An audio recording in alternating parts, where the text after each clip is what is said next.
Gloire soit rendue à Dieu qui a renouvelé son souffle de vie en nous et je suis dans la joie de savoir que vous êtes si nombreux à suivre votre émission autour de la Bible. Shalom à tous et bienvenue dans ce nouveau numéro de votre émission autour de la Bible. Moi, c'est le pasteur Pamela Kiko et je suis là pour présenter cette émission et je ne suis pas seule sur ce plateau. Nous sommes ensemble avec le révérend pasteur Eugène Nunga qui est le pasteur titulaire de l'église missionnelle d'Antioche, Mongafula, à qui nous disons bienvenue et merveille, cher pasteur. Merci, pasteur Pamela. C'est une grande joie pour moi. Meilleure vie à vous également et à tous ceux qui nous suivent en ce moment. Ok, alors, nous sommes dans la joie encore de nous retrouver et ma prière pour vous, chers téléspectateurs, enfants de Dieu, et qu'en cette nouvelle année, que vous ne baissez pas les bras, que nous ne soyons pas comme tout le monde et que nous puissions vraiment garder notre identité chrétienne car elle est très précieuse. Oui, notre identité chrétienne est précieuse parce que nous vivons dans un monde où il y a vraiment la dépravation du mœurs, il y a beaucoup de choses, mais gardons notre identité chrétienne. Alors, ce premier numéro de l'année est dédié à l'amour de la patrie parce que nous sommes tous Congolais et nous savons ce qui se passe dans notre pays. En tant qu'enfants de Dieu, nous avons voulu aussi parler de ce qui se passe, mais à la lumière de la parole de Dieu. Alors, le thème que nous allons débattre aujourd'hui, c'est le chrétien face à l'amour du patrie. Les chrétiens face à l'amour de son pays. Nous sommes tous chrétiens, nous avons un seul pays, la RDC. Alors, quelle serait l'attitude d'un enfant de Dieu, toi qui nous suis, face à ce qui se passe dans notre pays? Alors, rapidement, je vais déjà donner la parole à notre papa, le pasteur Eugène, en regardant ce qui se passe dans notre pays actuellement. Nous savons tous que nous vivons dans un contexte d'insécurité, d'instabilité. Alors, quel serait votre mot d'introduction? Merci, pasteur, pour ce thème commun. Il est très important. Mon mot d'introduction est que nous devons savoir que quels que soient les temps difficiles que nous pouvons traverser, ou bien notre pays est en train de traverser, qu'avec Dieu en tant que des enfants de Dieu, nous vaincrons. Nous ne devons jamais perdre l'espoir. C'est en ces moments difficiles que nous sommes en train de traverser que nous devons faire preuve que réellement nous ne sommes pas chrétiens nominaux, mais nous croyons réellement que l'humanité, le monde a été créé par le Seigneur. Et ce Dieu-là n'est pas en dehors de nous, il est avec nous, il ne nous abandonnera jamais. Merci beaucoup, c'est très fort déjà l'introduction. Alors, pasteur Eugène, il y a des chrétiens qui pensent, hein, c'est pas tout le monde, il y a d'autres qui pensent que les problèmes qui traversent notre pays, ça concerne seulement l'État. Donc, l'État a déjà pris des mesures, nous, ça ne nous concerne pas, limitons-nous seulement à prier. Et même, lorsqu'on prie, de quelle manière? Alors, déjà à l'introduction, j'aimerais savoir, est-ce que la Bible nous donne une ligne à suivre en tant que chrétien pendant les temps difficiles? Merci, pasteur, pour cette question combien elle est pertinente. Il faut d'abord dire que les chrétiens, eux, ils ne vivent pas au ciel, ils vivent sur la terre. Oui. Et Dieu, qui est le créateur et l'organisateur de l'univers, il a prévu, il a tracé des limites pour chaque peuple. Okay. Et depuis dans l'Ancien Testament, pour qu'on parle d'une nation, bien d'un peuple, il doit y avoir au moins 3 éléments. Okay. Le premier, vous devez avoir une terre que le Seigneur vous a donnée. Et notre terre s'appelle la République démocratique du Congo, qui a ses limites. Et les autres nations aussi ont leur terre. Et le deuxième élément, c'est vous devez avoir une loi. Et nous avons la loi fondamentale qu'on appelle la Constitution. Et vous verrez même pour le peuple d'Israël, pour qu'il devienne une nation, Dieu lui a promis une terre et Dieu lui a donné aussi une loi qui devait les régir. Et Dieu devait avoir un peuple qui était le peuple d'Israël. Dans notre cas, c'est le Congolais, le peuple congolais.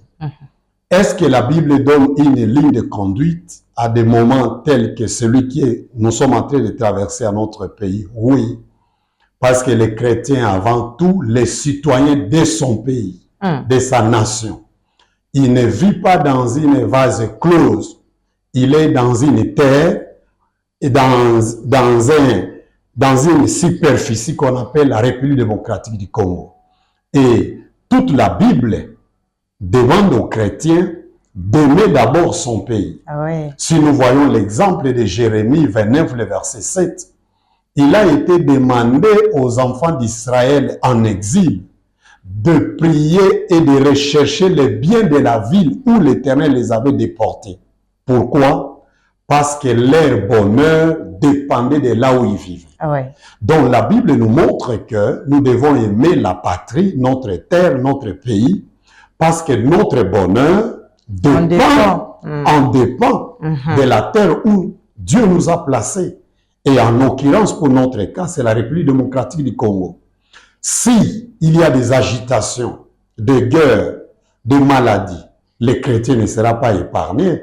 Nous sommes affectés indirectement, tout comme directement. Voilà la raison pour laquelle dans la Bible, il y a plusieurs exemples des enfants de Dieu qui se sont levés pour défendre leur patrie. Ils sont nombreux. Le temps nous ferait défaut s'il faut les citer. Oui, déjà à ce stade, lorsqu'on vous suit, j'ai compris que nous ne pouvons pas dissocier ces trois éléments. La terre, la loi ou la constitution et le peuple. Et le peuple. On ne peut pas parler d'une patrie ou d'un pays s'il n'y a pas de terre. Non. S'il n'y a pas de limites. Non. S'il n'y a pas de loi. Non. Ou s'il n'y a pas un peuple. Un peuple. Et le chrétien fait partie du peuple, parce que le chrétien est citoyen dans un pays. Tout à fait. Alors, à tous ces enfants de Dieu qui disent que ça ne nous concerne pas, donc il faut déjà mettre croix, parce que cette affaire nous concerne tous. Le pasteur nous a déjà donné à l'introduction Jérémie 29, 7, qui nous recommande de prier pour le bien du pays dans lequel nous sommes. Oui. Ici, Israël était même en déportation. En déportation. Et à combien plus forte raison, nous, Congolais, qui sommes chez nous, là où l'Éternel nous a placés dans sa souveraineté. Personne n'avait demandé à Dieu de naître Congolais. C'est la souveraineté de Dieu qui nous a placés au Congo. Et selon la Bible, Dieu veut que nous puissions prendre soin de notre pays qui s'appelle la République démocratique du Congo, en tant que de bons citoyens de ce pays. Il y a d'autres personnes qui diront que le problème de ces pays date de longtemps. Pasteur, nous avons beaucoup prié, il y a eu beaucoup de colloques, beaucoup de conférences, alors rien ne marche, moi je m'en fous. Oui, ça c'est une mauvaise compréhension. Ce sont des chrétiens qui ont été mal enseignés, qui sont mal atteints par l'évangile. Bien que le problème dure longtemps, en réalité, le pays en soi, en lui-même, n'a pas de problème. Ce sont les hommes qui l'habitent ou bien qui sont tout autour de ces pays qui constituent le nez des problèmes. Parce que la terre est là. La terre est inerte. La terre n'a pas de problème. La terre n'a pas de problème. Ce sont des hommes et des femmes qui peuplent la terre, qui constituent le problème. Et la source de tous ces problèmes s'appelle le péché. Le péché. Le péché. Et à ces moments comme ça, nous les chrétiens, nous devons nous lever pour dire que la nation congolaise nous a été donnée par le Seigneur. Nous ne pouvons pas accepter que nous soyons dérangés par des pays voisins. Et nous devons emboîter les pas de nos aînés dans la foi, les Néhémie, les Esdras, les Daniel, tous ceux qui nous ont précédés. Pendant des situations difficiles comme ça, qu'est-ce qu'ils avaient fait? Ceux qui disent que non, ça ne nous concerne pas, ça date de longtemps. Ça les concerne, ça concerne leurs frères, leurs sœurs. Parce qu'en Jésus-Christ, il n'y a plus ni quelqu'un de l'Est ni de l'Ouest. En Christ, nous sommes un. Ça, c'est une vision du monde vraiment païenne. Une vision du monde ségrégationniste, divisionniste. Mais nous, en Christ, nous sommes un. Même ceux qui ne sont pas encore en Christ sont nos frères et sœurs. Amen. Pour lesquels nous devons aimer, nous devons prier. Ce qui les concerne, ça nous concerne aussi. Vous voyez passer Pamela? Oui, c'est très fort. Nous rappelons que nous parlons aujourd'hui du chrétien et l'amour du patrie. Pasteur Eugène Nonga, aujourd'hui au sein de notre gouvernement, le Parlement, nous avons des chrétiens partout. Hein. Comme nous parlons de l'amour du patrie, l'attitude du chrétien face à ce qui se passe aujourd'hui. Oui. Alors certains diront que, pasteur, il y a des chrétiens au sein du Parlement, mais ce sont les mêmes personnes malheureusement qui volent, qui détournent, qui font de n'importe quoi. Alors comment nous chrétiens, nous-mêmes, nous participons à la destruction de notre pays? Oui. C'est ce que Jésus a dit, nous sommes pressés de regarder la paille qui est dans l'œil de l'autre. Et nous oublions le poutre qui est à notre œil. Voyez? Oui. Si nous tenons seulement à ceux qui sont à la politique et au Parlement, mais nous, au niveau de nos quartiers, le comportement que nous affichons ne sont pas très différents de ceux qui sont à ce niveau-là. Vous voyez, et avec vous, nous avons animé des émissions sur les salubrités. Ce ne sont pas ceux qui sont au Parlement qui viennent salir nos avenues, qui viennent salir nos écoles et nos marchés. Ce ne sont pas ceux qui sont au Parlement qui privent de l'eau. Ce ne sont pas ceux qui sont au Parlement qui se comportent mal dans les transports en commun. Ils ne sont pas des receveurs, ils ne sont pas des chauffeurs. Ils ne sont pas partout. C'est nous tous, nous devons partager la responsabilité. Nous devons plutôt dire que c'est nous chrétiens qui ne nous sommes pas conformés à la volonté de Dieu qui est sa parole pour miroiter notre pays. Parce que la haine, ce qui ne marche pas, ce qui est à la cause de la guerre, c'est la haine. Ce sont des conflits entre des hommes. Et c'est en ce moment que nous, les vrais chrétiens, nous devons nous lever pour dire que Dieu nous demande de nous aimer les uns les autres. Vous voyez en Égypte, lorsque les Israélites se battaient entre eux, Moïse, comme un bon leader, comme un bon enfant de Dieu, il les a séparés, il dit non, vous ne pouvez pas vous battre entre frères. Oui, c'est le discours que nous devons avoir. Nous devons lancer l'appel à ceux qui se disent qu'ils sont nôtres, qui travaillent en complicité avec nos agresseurs, pour leur dire qu'ils doivent sortir, quitter leur camp pour rejoindre leurs frères. Nous ne pouvons pas nous battre entre nous. Le pays est vaste. Nous devons nous mettre ensemble pour le construire. Donc, dire que ce sont ceux seulement qui sont en politique qui détruisent le pays, ce n'est pas vrai. C'est nous tous, d'une manière ou d'une autre, qui pouvons contribuer à la réussite tout comme à l'échec de notre pays. C'est très très fort. Bien-aimés dans le Seigneur, cette affaire nous concerne tous. Nous sommes celles de la terre et lumière du monde. Le Seigneur attend de nous que nous puissions briller pour éclairer le monde et en particulier la République démocratique du Congo. Pasteur Eugène Nonga, j'aime beaucoup vous taquiner. Nous sommes tous des pasteurs, des serviteurs de Dieu. Est-ce que ça ne serait pas aussi de l'autre côté, le manque d'engagement au sein de nos leaders ecclésiastiques? Quand je parle de nos leaders, je vois toutes les plateformes qui représentent aujourd'hui l'Église au Congo. Alors, est-ce qu'ils ont réellement mené des actions, des activités qui poussent les chrétiens à s'engager à l'amour du pays? Merci pour cette question, combien elle est pertinente. Je crois avoir relevé ici que notre société congolaise est dominée par le courant philosophique qu'on appelle l'épicurisme. L'épicurisme, c'est un courant philosophique qui a pour objectif, on ne vit que pour le plaisir. Le plaisir, oui. Vous verrez que dans notre pays, il y a trop de musique, trop de boissons alcooliques, les gens épousent plusieurs femmes, nous sommes plus dans les jouissances qu'au lieu de réfléchir comment faire pour protéger notre pays. Et pour protéger le pays, c'est l'affaire de tous, comme vous êtes en train de relever. Que chaque enfant de Dieu ou pas, sur son avenir, sur son quartier, nous devons nous veiller les uns les autres. Et pour revenir à votre question, moi je pense que la responsabilité est partagée. Parce que selon l'organisation sociologique, toute nation a au moins 4 structures sociologiques de base. 4 structures. 4 structures. Lequel? Il y a la structure famille, il y a la structure formation, Dans la structure formation, nous avons la formation scolaire qui est académique. Nous avons la structure ecclésiastique qui est l'Église, dont vous avez fait mention. Et enfin, nous avons la structure gouvernement. Yes. Donc, il faut que ces 4 structures sociologiques, chacune joue son rôle pour que le pays puisse se relever. La famille, c'est la structure de base.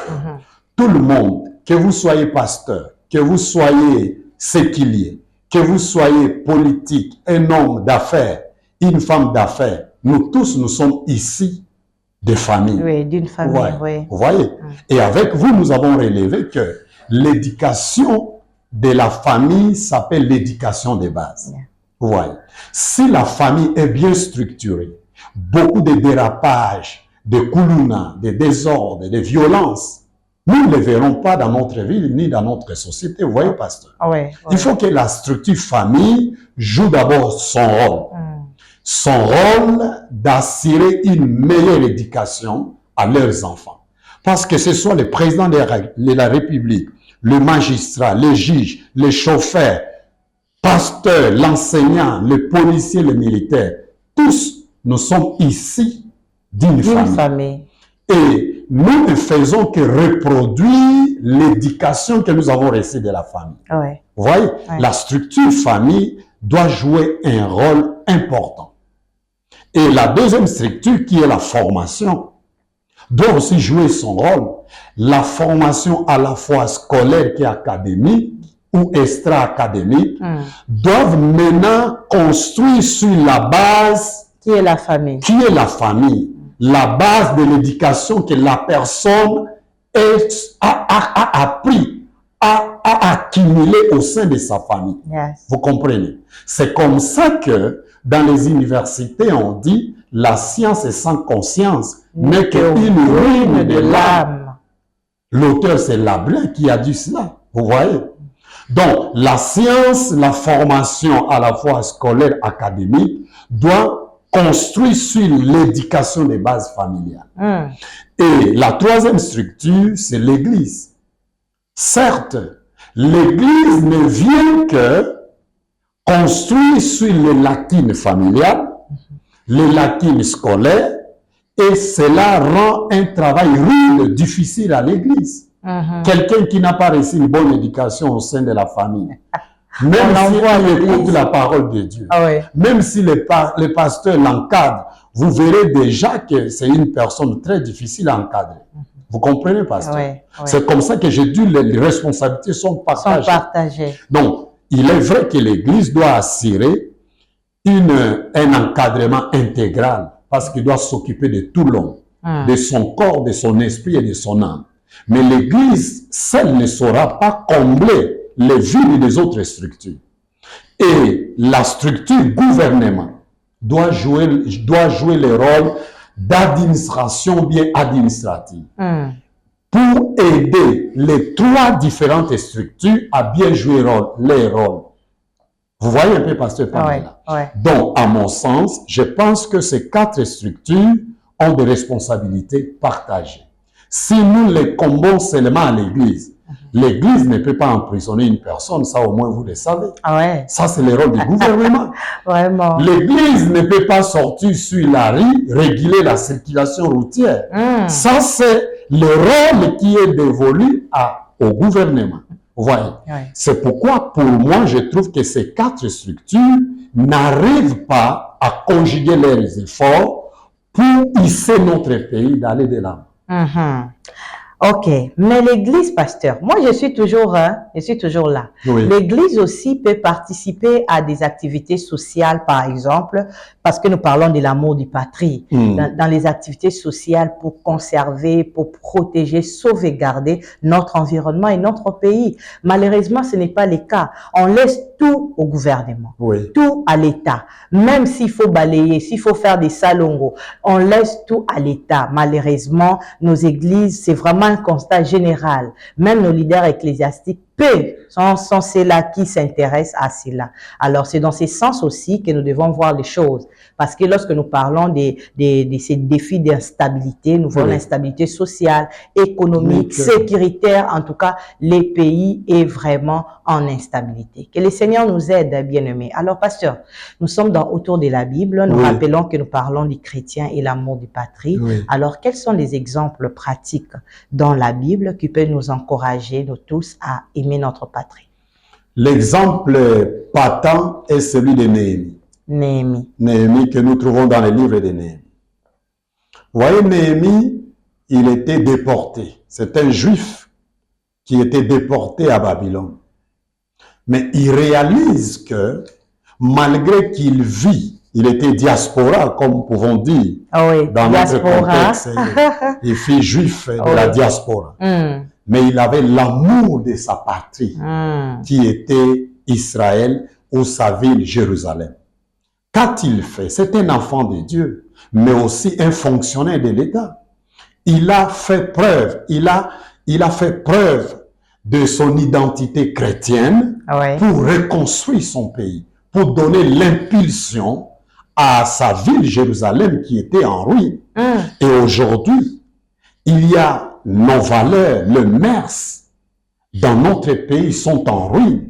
C'est dans ce sens-là l'Église devait s'élever pour amener le peuple qui sont sous leur direction, leur charge, que la situation dans laquelle nous sommes en train de vivre, l'insalubrité, les violences, l'alcoolisme, les désordres juvéniles ne sont pas normales. Nous devons jouer un rôle à l'instar de Néhémie pour recadrer des choses. Et si la part de l'Église est appuyée par les autres structures, comme je venais de le dire, l'école, la famille et le gouvernement, vous verrez, il y a un adage qui dit l'union fait que la force. Donc je suis d'accord avec vous. Donc l'exemple le plus tangible, c'est celui de Néhémie. Un seul individu qui avait la vision de relever sa nation. Il a abandonné son poste de travail. Il a rejoint ses frères qui étaient dans le malheur, dans les difficultés. Il a partagé la vision qu'il avait avec les autres et les autres l'ont compris. Il les a impulsés à reconstruire Jérusalem. Vraiment, nous ouvrons une parenthèse que nous allons fermer rapidement. Nous saluons toutes les actions de nos frères de la diaspora qui ont marché, qui dénoncent, qui parlent. Ils prouvent qu'ils sont de cœur avec nous qui sommes ici. Mais est-ce que cela suffit? Cela ne suffit pas, comme le pasteur a dit. Il y a 4 institutions. Nous devons tous nous mettre ensemble, et l'Église, et le gouvernement, et tout le monde, pour lutter et participer à l'élévation et la stabilité de notre pays. Vous pouvez continuer, pasteur Eugène. Oui, pasteur, ici aussi de saluer le sacrifice que nos vaillants militaires sont en train de consentir sur les lignes de front et les Wazalendo. Je pense que ça doit nous inspirer, nous tous, que nous soyons chrétiens ou pas. Parce que nous tous, nous devons défendre notre terre. Israël biblique jusqu'à aujourd'hui continue à défendre la terre que Dieu lui a donnée. Et nous de même, nous ne devons pas croiser les bras pour que Dieu descende et défendre la terre que Dieu nous a donnée. Sabaoth, il y a une maman qui disait Sabaoth, côté la bisoli kambo yo penza, osoti kabitumba, yamboko umela. Oui, c'est bien Sabaoth, mais nous devons aussi envisager, poser des actions concrètes maintenant. Nous ne devons pas nous verser dans les violences, comme nous avons constaté quand les gens ont marché. Ils se sont versés dans la violence. Non. Nous, les enfants de Dieu, nous sommes non violents. Nous devons revendiquer nos droits, nous devons prier, mais nous devons aussi poser des actions concrètes. Nous devons stimuler nos gènes. Le psaume 127 dit une nation où sa jeunesse ne constitue pas sa fer de lance, qu'est-ce qu'il fera face à son ennemi? Donc nous devons encadrer la jeunesse. Si les jeunes sont bien encadrés, c'est en ce moment comme ça. Nous devons amener de l'eau, nous devons amener du pain, nous devons amener un petit rien pour donner à nos vaillants héros, nos militaires, nos Wazalendo. Nous devons amener nos petites contributions pour dire, allez-y, nous sommes avec vous. Nous qui sommes des intercesseurs et des intercesseurs, nous devons maintenant soutenir les mains de nos pasteurs pour prier, tout en poussant les autres sur le terrain de la bataille, tout en poussant nos dirigeants politiques pour aller faire la diplomatie auprès de la communauté internationale. Donc nous devons nous lancer dans tous les fronts afin de défendre notre patrie plutôt, qui est la République démocratique du Congo. Donc le cas de Néhémie est l'exemple le plus vraiment frappant. Nous avons aussi l'exemple de Moïse avec Josué. Oui, Moïse et Josué. Lorsqu'il fut attaqué par les Moabites, vous voyez l'organisation. Il y a la partie ecclésiastique, spirituelle. Moïse a pris Hur et Aaron, sont allés à la montagne prier. Pour soutenir ses mains. Okay. Et de l'autre côté, au même moment, Josué, qui était un jeune, un guerrier, Moïse lui a demandé de sélectionner les jeunes pour aller sur le front de la bataille. Et combattre. Combattre. C'est ce que nous devons faire. Donc, mettre nos capacités cognitives, mettre nos capacités financières, mettre nos réflexions, mettre tout ce que Dieu a mis à notre disposition pour que d'une manière, d'une part, nous prions et d'autre part, nous engageons des actions concrètes pour que nos ennemis nous craignent. Ils ne vont pas nous craindre seulement par la prière. En parole. Il faut tout en priant, joindre aussi l'action concrète sur le terrain, comme en fit Moïse et Josué et Hur et Aaron. Voilà, ce sont des choses que nous, chrétiens, qui aimons notre patrie, nous devons faire. Et chaque jour dans nos églises, je pense que les pasteurs, les prédicateurs doivent être des patriotes. Nous devons relayer ces messages dans nos exhortations, dans nos prédications, que le pays est en danger. Au sein de nos paroisses, s'il y a des jeunes, nous devons les envoyer s'enrôler. Ce n'est pas un péché. Oui, s'enrôler pour défendre notre pays. Ce n'est pas un péché. Nous devons défendre notre patrie. Nos jeunes filles, nos jeunes garçons qui ont 18 ans jusqu'à 25 à 30 ans, il faut les encourager à aller s'enrôler pour mettre de l'effectif au sein de notre armée, afin de mettre fin à cette agression qui a duré plus de 3 décennies.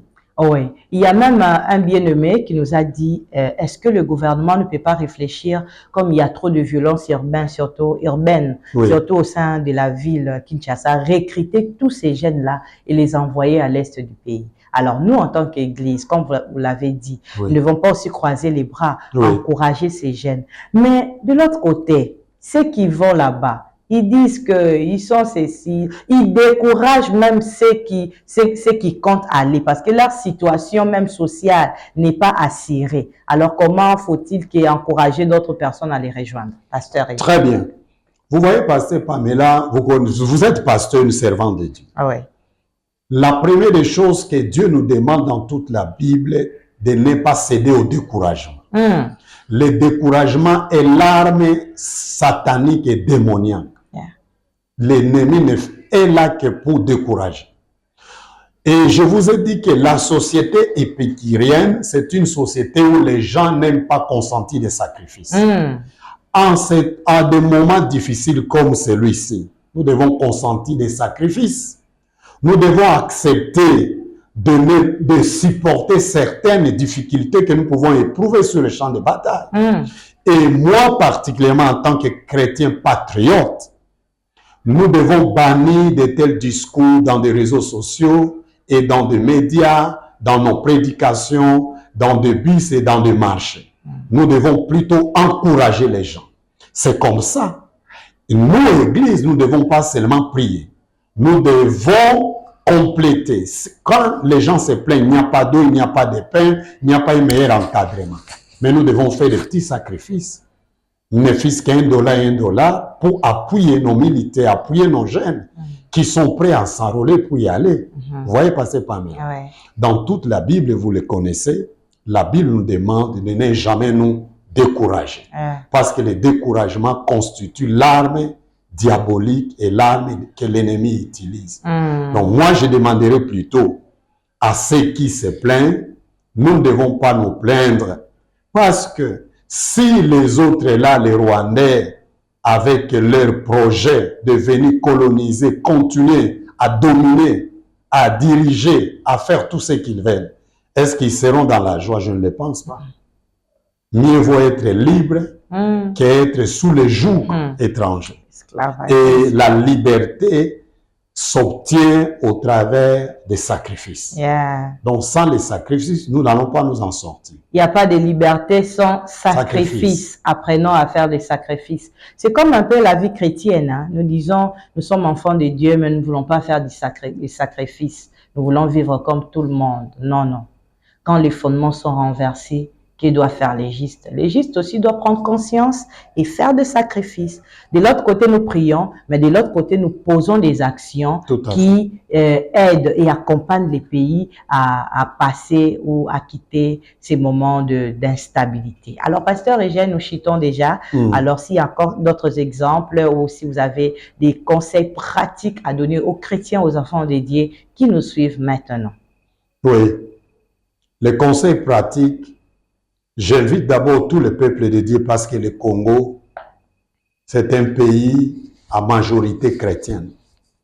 J'invite les chrétiens à bannir le discours de découragement. L'Éternel, notre Dieu, ne nous abandonnera point et ne nous délaissera jamais. Amen. C'est un héros de combat.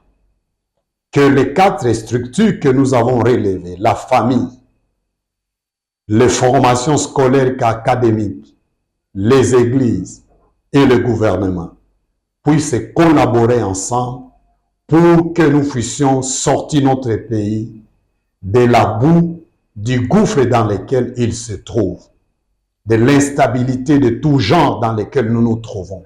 C'est à nous de consentir des sacrifices pour nous en sortir. Et en tant que de bons imitateurs de Christ, Christ nous a libérés au prix des sacrifices de sa propre vie. Amen. Soyons les imitateurs de Jésus-Christ. Soyons des imitateurs de Jésus-Christ, le dernier mot de notre pasteur, notre papa. Merci beaucoup, Pasteur Eugène. Alors, s'il y a d'autres éléments que nous n'avons pas relevés ici, que vous comptiez passer aux enfants de Dieu, voilà les temps. Merci. S'il y a d'autres éléments, je leur dirais que la Bible nous dit tout est possible à celui qui croit. Amen. Nous devons croire que la situation dans laquelle nous sommes en train de traverser n'est pas éternelle, elle est éphémère. Amen. Elle est passagère. Tout ce qui a un commencement aura une fin. Yes. Il n'y a que l'Éternel, notre Père céleste, qui est éternel. Nous allons oublier cette situation, le peuple congolais. Chrétiens et chrétiennes, lèvons-nous à la fois dans la prière et posons des actions concrètes pour remporter la victoire face à cette agression injuste qu'on nous a imposée. Aimons notre pays. Nous n'avons pas un autre si ce n'est celui-ci.